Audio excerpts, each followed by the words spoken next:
ഓം നമോ ഭഗവതേ വാസുദേവായ. ഹരിമുരളി 20 എല്ലാവർക്കും സ്വാഗതം. നാരായണായ നമ നാരായണായ നമ നാരായണായ നമ നാരായണ നാരായണായ നമ നാരായണായ നമ നാരായണായ നമ നാരായണ. ഇന്നു നമുക്ക് 9ഉം 10ഉം ശ്ലോകങ്ങൾ നോക്കാം. ശ്രീമദ് നാരായണീയം ദശകം 41 പൂതന ശരീരദഹനം. ശ്ലോകം 9.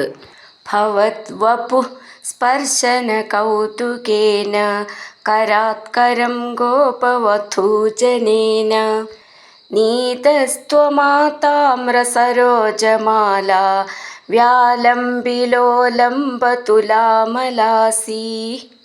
ഈ ശ്ലോകം എങ്ങനെ ചൊല്ലുമെന്നും അതിൻ്റെ അർത്ഥവും നോക്കാം. ഭവത് വപു സ്പർശന കൗതുകേന. ഭവത് വപു അവിടെ വിസർഗമുണ്ട്. ഭവദ്വപു എന്ന് നമ്മൾ പിരിച്ചിട്ട് ചൊല്ലാം. അത് ഭവത് വപു അങ്ങനെ ചൊല്ലാം. ഭവത് വപു സ്പർശന കൗതുകേന. ഒന്നിച്ചിട്ട് അർത്ഥം പറയാം. അങ്ങയുടെ ശരീരം, വപു എന്ന് പറഞ്ഞ ശരീരം, അങ്ങയുടെ ശരീരം സ്പർശിക്കുന്നതിലുള്ള സന്തോഷം കൊണ്ട്. ഭ എന്നുള്ള അക്ഷരം നന്നായിട്ട് ഊന്നി പറയാനുള്ളതാണ്. കരാത്കരം ഗോപവധൂജനേന. ഗോപവധൂ ധൂ എന്നുള്ള അക്ഷരം നന്നായിട്ട് ഊന്നി പറയണം. കരാത്കരം നീത, ഒരാളുടെ കയ്യിൽ നിന്നും മറ്റൊരാളുടെ കയ്യിലേക്ക് പകരപ്പെട്ട. ഗോപവധൂജനേന, ഗോപസ്ത്രീകളാൽ. ത്വം അങ്ങ്. നീത ത്വം ആ താമ്രസരോജമാല. ആ താമ്രസരോജമാല വ്യാലംബി ലോലംബ തുലാം. ഒന്നിച്ചിട്ട് അർത്ഥം പറയാം. അല്പം ചുവന്ന താമരപ്പൂക്കളുടെ കൂട്ടത്തിൽ പറ്റി നിൽക്കുന്ന കാർവണ്ടിൻ്റെ സാമ്യത്തെ. അലാസി കൈക്കൊണ്ടു. അവിടെ ലാസ്റ്റിൽ വിസർഗമുണ്ട്. അപ്പോൾ വിസർഗത്തോടു കൂടെ നിർത്തണം. വ്യാലംബി ലോലംബ തുലാമലാസി. അവിടെ വിസർഗം, അപ്പം അങ്ങനെ നിർത്തണം. വ്യാലംബി ലോലംബ എന്നൊക്കെ ഉള്ളത് ബ എന്നാണ്. ബാലൻ എന്നൊക്കെ ഉള്ളതിലത്തെ ബ എന്നാണ്. ഭവദ്വപു സ്പർശന കൗതുകേന കരാത്കരം ഗോപവധൂജനേന നീതസ്ത്വമാതാമ്രസരോജമാല വ്യാലംബിലോലംബതുലാമലാസി. അടുത്തത് 10ാമത്തെ ശ്ലോകം. നിപായയന്തി സ്തനമംഗകം ത്വാം വിലോകയന്തി വദനം ഹസന്തി ദശാം യശോദ കഥമാം ന ഭേജേ സതാദൃശ പാഹി ഹരേ ഗദാന്മാം. ഈ ശ്ലോകം എങ്ങനെ ചൊല്ലാമെന്നും അതിൻ്റെ അർത്ഥവും നോക്കാം. നിപായയന്തി കുടിപ്പിക്കുന്നവളും, സ്തനം മുല, അംഗകം മടിയിലുള്ള, ത്വാം അങ്ങയെ, വിലോകയന്തി വദനം ഹസന്തി.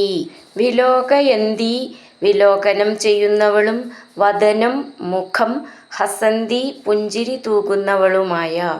ഇതിൽ ശ്രദ്ധിക്കാനുള്ള അക്ഷരങ്ങൾ നിപായയന്തി ന്തി നാ എന്നാണ് ന്തി എന്നുള്ളത്. അതുപോലെ വിലോകയന്തി അവിടെയും അതേപോലത്തെ ന്തി എന്നാണ്. ഹസന്തി അങ്ങനെ 3 സ്ഥലത്തും വരുന്നത് ഒരേപോലത്തെ ഉച്ചാരണമുള്ള അക്ഷരമാണ്. വദനം എന്നുള്ളതിൻ്റെ ദാന്ന് ദയിലത്തെ ദാന്നാണ്. ദശാം യശോദ കഥമാം ന ഭേജേ. കഥമാം ദശാം ഏതൊരവസ്ഥയാണ്, യശോദ നന്ദഗോപവനിത, ന ഭേജേ പ്രാപിക്കാതിരുന്നത്. സ താദൃശ അവിടെ വിസർഗമുണ്ട്. പാഹി ഹരേ ഗദാത് മാം ചേർത്തിട്ട് ഗദാന്മാം. സ താദൃശ. താദൃശ സ അങ്ങനെയുള്ള അവിടുന്ന്, ഗദാത് രോഗത്തിൽ നിന്നും, മാം പാഹി എന്നെ രക്ഷിച്ചാലും. ഇവിടെ ഭേജേ എന്നുള്ള വാക്കിൻ്റെ ഭേ എന്നുള്ള അക്ഷരം നന്നായിട്ട് ഊന്നി പറയാനുള്ളതാണ്. താദൃശ അത് കഴിഞ്ഞിട്ട് അവിടെ വിസർഗമുണ്ട്. അപ്പോൾ അത് ശ്രദ്ധിച്ചോളൂ.